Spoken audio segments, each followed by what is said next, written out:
Dear students, গৰম বন্ধ দিলে এতিয়া আমি ফাৰ্স্ট ইউনিট টেষ্টৰ পেপাৰখিনি কৰিব লাগে। মই ইয়াৰ আগৰ ভিডিঅ'ত তোমালোকক ক্লাছ 6ৰ মেথছৰ পেপাৰখন দিছিলোঁ। আজি সেই পেপাৰখন মই তোমালোকক সুন্দৰকৈ কৰি দিম। তোমালোকে যদি কিবা নুবুজা কমেণ্টত সুধিবা আৰু ইয়াৰ পিছত মই আটাইকেইখন পেপাৰ তোমালোকক কৰি দিম। তোমালোকে চেনেলটো ছাবস্ক্ৰাইব কৰি ৰাখিবা। চোৱা কি আছে মেথছৰ পেপাৰখনত তোমালোকক কৰি দিছোঁ, সেইখিনি তোমালোকে চাই লোৱা। আৰু গৰম বন্ধৰ মাহটো তোমালোকে পঢ়া শুনা কৰিবা, এনেই টাইমটো লছ নকৰিবা। ঠিক আছে, কিছুমান লেসন পঢ়িবা, কুৱেশ্যন এনসাৰ কৰিবা। ঠিক আছে, মই সকলোখিনি বিষয় তোমালোকক দি যাম। কুৱেশ্যন নম্বৰ 1, শুদ্ধ উত্তৰটো বাছি উলিওৱা। 1ত আমাক দিছে কি 7405 সংখ্যাটোৰ 8 টনা অংকটোৰ স্থানীয় মান হ'ব কিমান? অপশ্যন দিছে আমাক A, B, C, D। আমি একক দশক শতক জানো 100, সো নাম্বাৰ A2 হ'ব। আমি এইটো কৰিছোঁ 1ৰ A হ'ল এনসাৰ 1ৰ A। ইয়াৰ পিছত আমি 2টো কৰিম। 2টো কি হ'ব? আটাইতকৈ সৰু যুগ্ম মৌলিক সংখ্যাটো হ'ল A1, B2, C। আমি এইখিনি পঢ়ি নাথাকোঁ, আমি জানো যুগ্ম মৌলিক সংখ্যাটো 2। আটাইতকৈ সৰু যুগ্ম মৌলিক মানে যুগ্মও হয় 2টো আৰু মৌলিকো হয়। ইয়াৰ উৎপাদক দুটাই, ইফালে A যুগ্ম, গতিকে 2টো। ইয়াৰ বিষয়ে মই তোমালোকক আগতে কৈ থৈছোঁ। 2ৰ B2 হ'ব। নাম্বাৰ 3, আন্তৰ্জাতিক পদ্ধতিত 10 লাখৰ সমতুল্য মান। 10 লাখ মানে কিমান? 1,100,000 দিছে তেওঁলোকে। আমি জানো, চোৱা 10 লাখৰ সমতুল্য মান কিমান হ'ব? 1 মিলিয়ন। আমি A2 দিম। মই দেখাই দিছোঁ এইটো কি হয়। 3ৰ A2 1 মিলিয়ন মানে 10 লাখ হৈছে, চোৱা একক দশক শতক হাজাৰ, একক দশক শতক হাজাৰ অযুত লাখ। 10 লাখ হয়নে? এই 10 লাখত আমি একক দশক শতক হাজাৰ অযুত লাখ নিযুত, যেহেতু আমি এক নিযুতক আমি কি বুলি কওঁ? 1 মিলিয়ন। সো মই ইয়াৰ বিষয়ে তোমালোকক আগতে দি থৈছোঁ। এইটো কি হ'ব আমাৰ 1 মিলিয়ন। এইটো নাম্বাৰ 4 দিছে 1 কিলোমিটাৰ সমান মান হ'ল 1 কিলোমিটাৰ কিমান হ'ব? 1000 মিটাৰে 1 কিলোমিটাৰ। এইটো B2, 4টো B। ইয়াত চিন দি থোৱা আছে পেপাৰখনত। মই আগতেও কৈছোঁ তোমালোকক, এইখিনি ষ্টুডেণ্টছে কৰা, তথাপি মই কৰি মেলি চাইহে দিছোঁ। কিছুমান ভুলো আছে, সেইখিনি মই শুধৰাই তোমালোকক ঠিক কৰিছোঁ। 5টো চাওঁ। 25ৰ মুঠ উৎপাদকৰ সংখ্যা। 25ৰ উৎপাদক কেইটা? 1, 25 আৰু 5 5 গুণ 25। চ' 25ৰ উৎপাদক 3টা, B2 হয়নে? 5B। 6টো চাওঁ আহা। 6টো 5ৰ প্ৰথম 4টা গুণিতক। 5ৰ প্ৰথম 4টা কৈছে, চ' 5 15 হ'ল 10। ইয়াততো 5টো নাই, 5টো আমাক লাগিবই, 5টো গুণিতক। চ' 5, 10, 15, 20 D2 হ'ব। চ'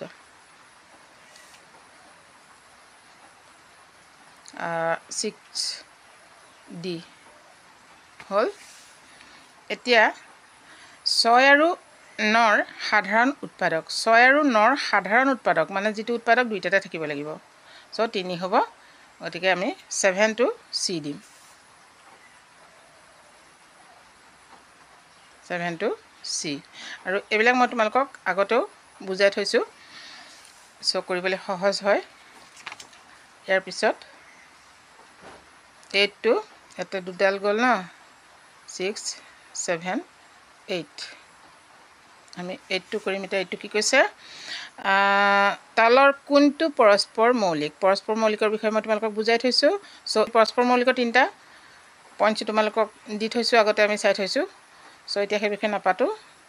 9টো চাওঁ। এটা নিৰ্দিষ্ট বিন্দুৰ মাজেৰে আঁকিব পৰা মুঠ ৰেখাৰ সংখ্যা। নিৰ্দিষ্ট বিন্দুৰ মাজেৰে আমি কেইডাল আঁকিব পাৰোঁ ৰেখাৰ সংখ্যা? এই বিন্দুটোৰ বিন্দুটোৰ মাজেৰে অসংখ্য আঁকিব পাৰোঁ। চ' 9টো কি হ'ব তেতিয়া? ইয়াতে অসংখ্য দিছে, D2 হ'ব। এইটো চোৱা টিক চিন মাৰি থৈছে ভুলকৈ, সেইকাৰণে মই তোমালোকক কৈছোঁ এইখিনি মই চিন দিয়া নহয়, এইখিনি ষ্টুডেণ্টছে কৰা, চ' মই তোমালোকক শুদ্ধকৈ কৰি দিছোঁ। 9টো কি হ'ব ডি। নিশ্চয় বুজি পাইছা? 9 নহয়, এইটো 10 হ'ল। কি হ'ব এইটো 10টো নেকি? নহয়, ঠিকে আছে।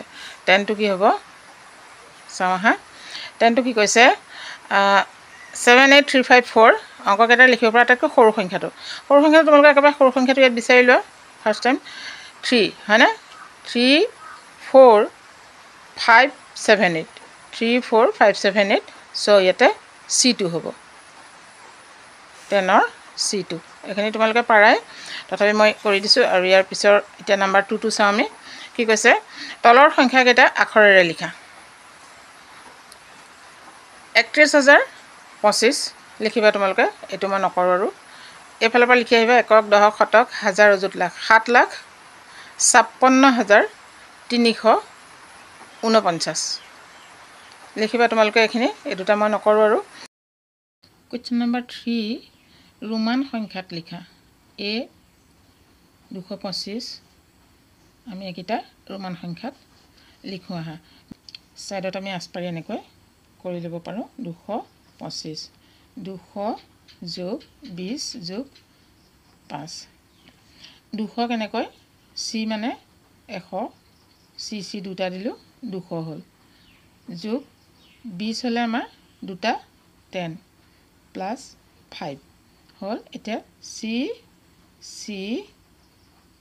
10 10 5 বুজি পাইছা? C 10 10 5 আমি লিখিব লাগিব। C 10 10 5 হ'ল 220, এইটো দুটা 10 হ'ল, এইটো 5 225, এইটো 20 পাইছা 25। বিটো চাওঁ আহা। 2100 2000 প্লাছ 100 হ'ল। এতিয়া M হৈছে 1000, যিহেতু 2000 দুটা M লাগিব আৰু 100 আমি C দিম, M C। এনেকৈ ছাইডত তোমালোকে পেঞ্চিলেৰে আঁচ এডাল পাৰি ল'বা M C, তেতিয়া কৰিবলৈ সহজ হ'ব।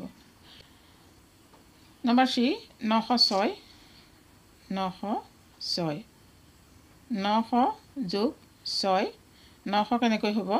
আমি 1000টো দিব লাগিব, M আগত C দিব লাগিব, যিহেতু আগত সৰু সংখ্যা থাকিলে -6, 1000ৰ 100 গ'লে 900 আৰু 6টো আমি 6 লিখিম, CM 6 CM 6। নিশ্চয় বুজি পাইছা? ইয়াৰ পিছতো কৰোঁ আহা। Question number 4 answer. কি কৰিম আমি? হিন্দু আৰবীয় সংখ্যা পদ্ধতিত লিখিবলৈ কৈছে। এইটো কি কৈছে? CL 10 10, L মানে 50, C মানে 100, 150 আৰু এইটো 10 10 20 হ'লনে? 50 50 পিছে 70, 170 বুজি পাইছা নিশ্চয়? 170। বিটো কি হ'ব?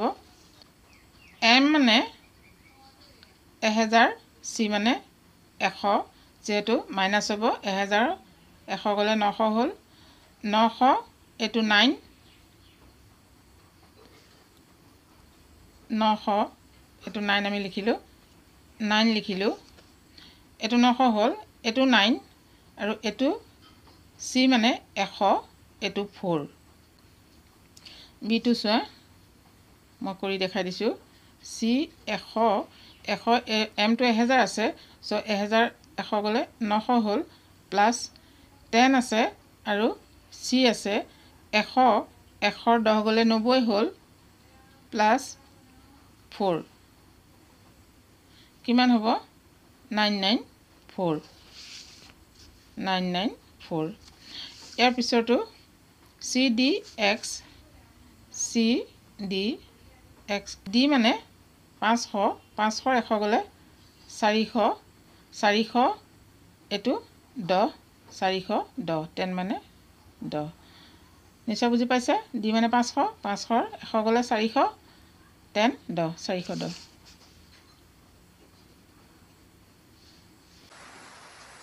কুৱেশ্যন নম্বৰ 5 টো চোৱা খালী ঠাইত তোমালোকক এই চিনকেইটা বহুৱাবলৈ কৈছে এডাল হৈছে গ্ৰেটাৰ দেন এডাল লেছ দেন ইকুৱেল এই তিনিটা কৈছে তিনিটাৰ ভিতৰত ইয়াত কোনটো হ'ব বহুৱাব লাগে ঠিক আছে আমি চাওঁ আহা আচলতে কৈ লওঁ মই এডাল এইফালে দিলে ডাঙৰটো থাকে এইফালে দিলেও ডাঙৰটোৱে থাকে চ' আমি কৰোঁ আহা মই ইয়াতে লিখি লৈছোঁ একো নাই এতিয়া আমি কি চিন দিম ইয়াতে তিনিটাৰ ভিতৰত সমানটো নহয় দেখিছা কোনোবা এটা ডাঙৰ হ'ব কোনটো ডাঙৰ একক দশক শতক হাজাৰ অযুত লাখ একক দশক শতক হাজাৰ অযুত কি হ'ব এইটোৱে ডাঙৰ হ'ব এনেকৈ তোমালোকে কৰি চাবা চ' এইফালে এডাল বহিব লেছ দেন হ'ল দেখিছা ইয়াতে কেইটা 6টা সংখ্যা ইয়াতে 7টা আছে চ' ডাঙৰ আৰু এইটো চোৱা সমান ইয়াতো সমান এইখিনি পাৰিবা তোমালোকে একো টান নহয় ইয়াত আমি কোনটো ডাঙৰ দিম এতিয়া ইয়াত আছে আমাৰ 3 4 5 6 7 8 এনেকৈ লিখিলেও হ'ব তোমালোকে 3 4 5 6 7 ইয়াতে 7টা আছে চ' এইটো ডাঙৰ মানে কি একক দশক শতককৈ লিখিবাই ডাঙৰ লিখিলে ডাঙৰটো দি দিবা কুইক হ'ব আৰু তেতিয়া নহয় জানো ঠিক আছে তাৰপিছত আমি চাম নাম্বাৰ 6 টো এইটো চোৱা 6 নম্বৰটো নিকটতম স্থানলৈ আসন্ন মান নিৰ্ণয় কৰা ইয়াৰ নিয়মখিনি তোমালোকে নিশ্চয় পাইছা মই কৈ থৈছোঁ আগৰ ভিডিঅ'ত এতিয়া আমি নাম্বাৰ 1 টো কৰিম কৈছে কি 555ক শতকলৈ কৈছে শতকলৈ ক'লে আমি কি কৰিম 555 যেহেতু 50তকৈ 5 বেছি আছে আমি এইটো 600 লিখিব পাৰোঁ নহয় জানো কেনেকৈ লিখিব পাৰোঁ আমি 500 লিখিব নোৱাৰোঁ যেহেতু 500লে আমাৰ বেছি আছে 50 55 আছে এফালে 45 প্লাছ হ'লে আমাৰ 600 হয় যোনফালে মানে কম হয় সেইফালে হেতু দিবা আৰু ইয়াৰ বিষয়ে ভিডিঅ' তোমালোকক দি থৈছোঁ চাই ল'বা এতিয়া মই বিশেষ ব্যাখ্যা নকৰোঁ এতিয়া হাজাৰলৈ কিন্তু কৰিবলৈ হ'লে অকণমান নিয়ম এটা মনত ৰাখিব লাগিব কি কৈছিলোঁ এইটো কৈছে চোৱা হাজাৰলৈ নিকটতম হাজাৰলৈ এটা নিয়ম আছিলে আমাৰ শতকৰ ঘৰত যদি 5 বা 5তকৈ সংখ্যাটো ডাঙৰ হয় তেতিয়াহ'লে হাজাৰৰ ঘৰৰ সংখ্যাটো আমাৰ ডাঙৰ হয় বুলি কৈছিলে চ' এতিয়া 5 বা 5তকৈ ডাঙৰ এইটো 6 আছে শতকৰ ঘৰত চ' হাজাৰৰ ঘৰটো আমাৰ 1 বাঢ়িব 2 হ'ব 6 2 0 3টা বুজি পাইছা নিশ্চয় 6 2 0 3টা নাম্বাৰ 3 কি কৈছে নিকটতম 10লৈ 59 60 এইটো দিগদাৰ নাই এইখিনি বুজোৱা আছে তোমালোকক ঠিক আছে এতিয়া আমি নাম্বাৰ 7 কি কৈছে চাওঁ কমা ব্যৱহাৰ কৰি ভাৰতীয় আৰু আন্তৰ্জাতিক পদ্ধতি লিখা সুন্দৰ এইটো আমি কৰিম এতিয়া আমি লিখি লৈছোঁ কুৱেশ্যন নম্বৰ 7 আনসাৰ ভাৰতীয় পদ্ধতিত আমি লিখি ল'লোঁ আৰু আন্তৰ্জাতিক পদ্ধতিত আমি এনেকৈ লিখি ল'লোঁ আমি কমা ব্যৱহাৰ কৰি যাম ভাৰতীয় পদ্ধতিত আমি জানো একক দশক শতক হাজাৰ অযুত লাখ নিযুত কোটি হ'লে একক দশক শতক হাজাৰ অযুত লাখ নিযুত কোটি 3 কোটি 1,89,825 ভাৰতীয় পদ্ধতিত আমি জানো একক দশক শতক হাজাৰ অযুত লাখ নিযুত কোটি একক দশক শতক হাজাৰ অযুত লাখ নিযুত কোটি 8 কোটি 21,60,000 ভাৰতীয় পদ্ধতিত আমাৰ হ'ল আন্তৰ্জাতিক পদ্ধতিত আমি কি কৰিম আমি একক দশক শতক হাজাৰ অযুত লাখ নিযুতত আমি কমা দিম 30 নিযুত নকওঁ আমি 1 মিলিয়ন যেহেতু আন্তৰ্জাতিক পদ্ধতিত নিযুতত কমা দি আমি 1 মিলিয়ন পাওঁ আমি এইটো 30 মিলিয়ন পাম একক দশক শতক হাজাৰ হাজাৰৰ ঘৰত কমা দিবা 30 মিলিয়ন 189,825 একক দশক শতক হাজাৰ অযুত লাখ নিযুত 82 কি হ'ব মিলিয়ন আমি একক দশক শতক হাজাৰ 160,000ত কমা দিম নিশ্চয় বুজি পাইছা এতিয়া কুৱেশ্যন নম্বৰ 8 টো চাওঁ মোটামুটি যোগ কৰা আমি পাইছিলোঁ এতিয়া চোৱা নম্বৰ 1 টো দিছে কি দিছে 30,295 আমি 30,000 লিখিব পাৰোঁ এইখিনি তোমালোকে পাইছিলা 30,000 আৰু এইটো কিমান 43,201 আমি 43,201ক আমি 40,000 লিখিব পাৰোঁ যেহেতু আমাক মোটামুটি কৰিবলৈ কৈছে মোটামুটি যোগ কৰোঁতে আমি যেনেকৈ শতকৰ স্থানলৈ আৰু হাজাৰৰ ঘৰলৈ এনেকৈ পাইছিলোঁ নিকটতম স্থানলৈ নিয়া তেনেকৈ আমি অনুমানিক এটা ধৰি ল'ব লাগিব যেহেতু 30,000 আছে ইয়াত 43,000 আছে আমি 40,000 ধৰিলোঁ অনুমানিক আমি কৰিলোঁ এইটো আমাৰ অনুমানিক এনসাৰ কিমান হ'ল 70,000 নম্বৰ 10ৰ মই 2 নম্বৰটো কৈ দিছোঁ মোটামুটি বিয়োগ কৰা 798 আছে 800 পাতিলোঁ আৰু মাইনাছ 232 আছে আমি 200 পাতিলোঁ 6 ইয়াতে আমাৰ 8 দি গ'ল 6 এনসাৰ আমাৰ 600 এনেকৈ তোমালোকে নিকটতম স্থানলৈ নিয়া শতকলৈ নিয়া হাজাৰলৈ নিয়া এই অংককেইটাৰ লগত মিলাই এইটো অংক তেনেদৰে কৰে আৰু আছে ইয়াৰ পিছত আমাৰ কোৱেশ্চন নম্বৰ 11 আখীৰ উৎপাদক বৃক্ষৰ যোগেদি মৌলিক উৎপাদক আখীৰ আমি উৎপাদক বৃক্ষ উলিয়াম জানো 2 4 গুণ 8 হয়নে 0 দিলা যদি নোৱাৰা অতি টান হয় শূন্যটো বাদ দি তোমালোকে 8ক যদি পূৰণ কৰা তেতিয়া সোনকালে হ'ব 2 40 80 যদি কোনোবাই নোৱাৰা সেইটোহে কৈছোঁ ইয়াৰ পিছত আমি 1 2 ৰে কৰিলোঁ 2 20 40 2 ৰে কৰিলোঁ 2 10 20 2 ৰে কৰিলোঁ 2 5 10 কি পালোঁ আখীৰ উৎপাদক আমি 4টা 2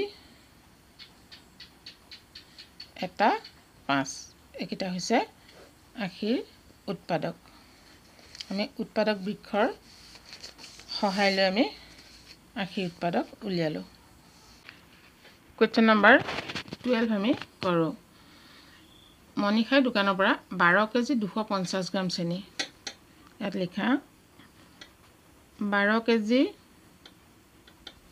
250 গ্ৰাম চেনি নিছিলে কি নিছিলে দৰকাৰ নাই আমি মাত্ৰ আমি ওয়েটটো লিখিম ইয়াৰ পিছত 25 কেজি 750 গ্ৰাম 25 কেজি 750 গ্ৰাম এনেকৈ কমা দিলেও হ'ব তোমালোকে আৰু কৈছে 25 কেজি 750 গ্ৰাম চাউল 2 কেজি নিমখ আৰু 350 গ্ৰাম জিৰা 2 কেজি নিমখ 350 গ্ৰাম জিৰা 2 কেজি নিমখ আৰু 350 গ্ৰাম জিৰা হ'ল মই কিয় লিখিলোঁ মই প্ৰশ্নটো চাই লৈছোঁ মানে কৈছে কি তেওঁলোকে মুঠ কিমান ওজনৰ বস্তু কিনিলে গতিকে মুঠ বুলি ক'লে আমি যোগ কৰিব লাগে এইটো তোমালোকৰ আগতে কৈ নল'লোঁ লিখি ল'লোঁ লিখাৰ নিয়মটো কিন্তু গ্ৰামৰ তলত গ্ৰাম কেজিৰ তলত কেজি কি কৰিবা এইকেইটা যোগ কৰিম 5 3 15 5 5টা 3 যোগ কৰিলে 15 হয় এক এটা উকলিব 7 9 10 11 13 হ'লে ইয়াত আমাৰ কি হ'ল 1350 গ্ৰাম 1350 গ্ৰাম আমি 1350 গ্ৰাম পাইছোঁ মন কৰিবা 1000 গ্ৰামে কিন্তু 1 কিলোগ্ৰাম সো আমি ইয়াত 1350 গ্ৰাম নিলিখোঁ কাৰণ আমি 1000টো ইয়ালৈ লৈ আনিম 1 কেজি হ'ব 1000 গ্ৰামে 1 কিলোগ্ৰাম গতিকে এনসাৰত আমি সেই ধৰণে লিখিম ইয়াত যোগ কৰোঁ আহা ইয়াত আছে 5 5 4 2 2 4 5 4 9 ইয়াত হ'ব 3 এই যে 39 কেজি পালোঁ আমি ইয়াৰ পৰা 1000 গ্ৰাম ইয়ালৈ 1000 গ্ৰামে যেহেতু 1 কিলোগ্ৰাম ইয়ালৈ আমি 1 কিলোগ্ৰাম লৈ আনিম ইয়াতে আমি 40 কেজি 350 গ্ৰাম লিখিম এনসাৰত এইটো কাৰণে তোমালোকক অংকটো দিছে তোমালোকে 39 কেজি 1350 গ্ৰাম লিখা নেকি সেইটোৱে চাব পৰীক্ষকে যেহেতু 1000 গ্ৰামে 1 কিলোগ্ৰাম 1000 গ্ৰাম হোৱাৰ লগে লগে আমি এটা 40 কেজি পাই গ'লোঁ হয় না সো 40 কেজি 350 গ্ৰাম এজন মটৰচাইকেল ব্যৱসায়ীৰ 85খন মটৰচাইকেল আছে কেইখন আছে ব্যৱসায়ীজনৰ 85খন আছে প্ৰতিখন মটৰচাইকেলৰ দাম 57690 টকা প্ৰতিখন বুলি ক'লে কি বুজো প্ৰতিখন মটৰচাইকেল মানে 85খন যে আছে প্ৰত্যেকখনৰে দাম সমান প্ৰত্যেকখনৰে দাম প্ৰতিখন মটৰচাইকেলৰ দাম প্ৰতিখন বুলি ক'লে প্ৰত্যেকখনৰ দাম বুলি ক'লে আমি জানিলোঁ যে এখন মটৰচাইকেলৰ দাম ৫৭,৬৯০ টকা। আমি এখনৰ দাম কিমান জানিলোঁ, যিহেতু তেওঁলোকে আমাক প্ৰতিখন বুলি ক'লে এখনৰ দাম আমি জানিলোঁ। ইমান টকা হ'লে ৮৫খনৰ দাম কিমান, গোটেই ৮৫খনৰ দামটো আমাক সুধিছে। আমাক ৮৫খনৰ দামৰ গোটেই ৮৫খনৰ দাম কিমান সেইটো সুধিছে, কিন্তু প্ৰতিখন মটৰচাইকেলৰ দাম ইমান বুলি ক'লে তোমালোকে জানিব লাগিব যে প্ৰতিখন মানে প্ৰত্যেকখন মটৰচাইকেলৰ দাম ইমানটো, মানে এখন মটৰচাইকেলৰ দাম ইমানটো। গতিকে ৮৫খনৰ দাম কিমান আমি নিশ্চয় জানো। এখনৰ দাম উলিয়াই ল'লে আমি ৮৫খনৰ দাম কি কৰিম, এখনৰ দাম উলিয়ালে এটা বস্তুৰ দাম যদি আমি জানো, সৰহৰ দাম উলিয়াবলৈ আমি কি কৰোঁ, নিশ্চয় জানা তোমালোকে, পূৰণ কৰোঁ। আমি লিখিম এখন